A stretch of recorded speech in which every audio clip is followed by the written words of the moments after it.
Əziz dostlar, bir neçə gün öncə hər birimiz çox gözəl bir bayram yaşadıq. Azərbaycan ordusunun, Azərbaycan dövlətinin hərbi paradı keçirildi. Bu parad əslində eyni zamanda Azərbaycan dövlətinin gücü, Azərbaycan ordusunun gücü, Azərbaycan xalqının gücünü göstərdi. Hər zaman deyirlər ki, sülhü təmin etmək üçün ilk növbədə sən güclü olmalısan. Tarixin acı nəticələri onu göstərir ki, ordusu zəif olan ölkələr hər zaman müharibəyə, təcavüzə məruz qalır. Və şükür ki, bugün bizim ordumuz güclüdür və mən deyərdim ki, bizim güclü ordumuz məhz eyni zamanda sülhün əsas təminatçısıdır. Parad çox möhtəşəm keçdi.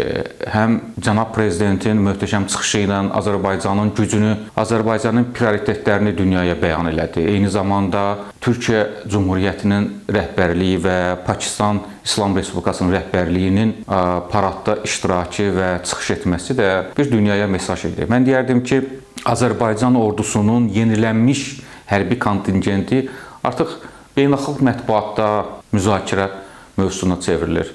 Amma biz yenə də ordumuz güclü olduqca, hərbi potensialımız artdıqca yenə də hər zamanki kimi sülhün tərəfdarıyıq. Mən hesab edirəm ki, məhz elə sülhün də qarantiyası bizim ordumuzdur.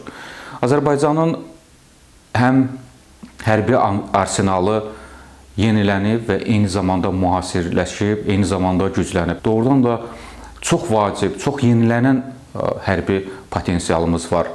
Mən xüsusən hava hücumundan müdafiə sistemlərini görəndə, S-300 favorit tipli hava hücumundan müdafiə sistemlərini görəndə doğrudan da insanın qürurla bu silahlara baxır. Biz hərbi paradda Azərbaycanın silahlı qüvvələrinin 5000 şəxsi heyətini, Türkiyə Respublikasının 240 silahlı qüvvələrinin nümayəndəsinin və Pakistan İslam Respublikasının 120 hərbi şəxsi heyətini gördük. Biz eyni zamanda hərbi paradda Azərbaycanın 50 aviasiya vasitəsinin, Türkiyə Respublikasının 5 aviasiya vasitəsinin, həmçinin 39 xüsusi təyinatlı avtomobil və silah sisteminin, 53 hava hücumundan müdafiə sisteminin, 63 raket artilleriya sisteminin və 12 gəmini paradda görə bildik. Doğrudan da qürurverici anlar idi. Mən bir məsələyə də xüsusi diqqət çəkmək istəyirəm.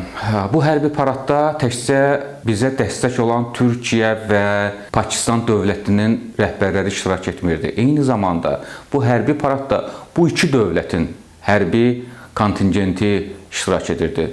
Biz daha diqqətlə yanaşsaq bu məsələyə görərik ki, bu hərbi paradda nüvə silahlı bir ölkənin hərbi qüvvələri iştirak edirdi.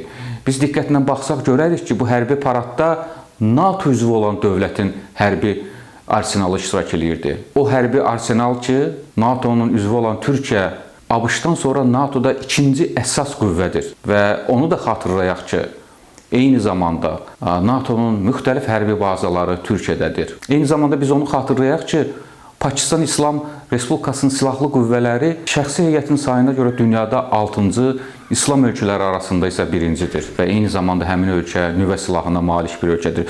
Bu paradda bir daha sübut olundu ki, regionda yeni güc mərkəzi, hərbi güc mərkəzi yaranıb. Bu hərbi güc mərkəzi Azərbaycan, Türkiyə və Pakistan hərbi güc birliyidir. Doğrudan da qürurverici anlar idi. Mən və bütün xalqımız bizim ordumuzla, bizim dövlətimizlə, bizim prezidentimizlə fəxr edir.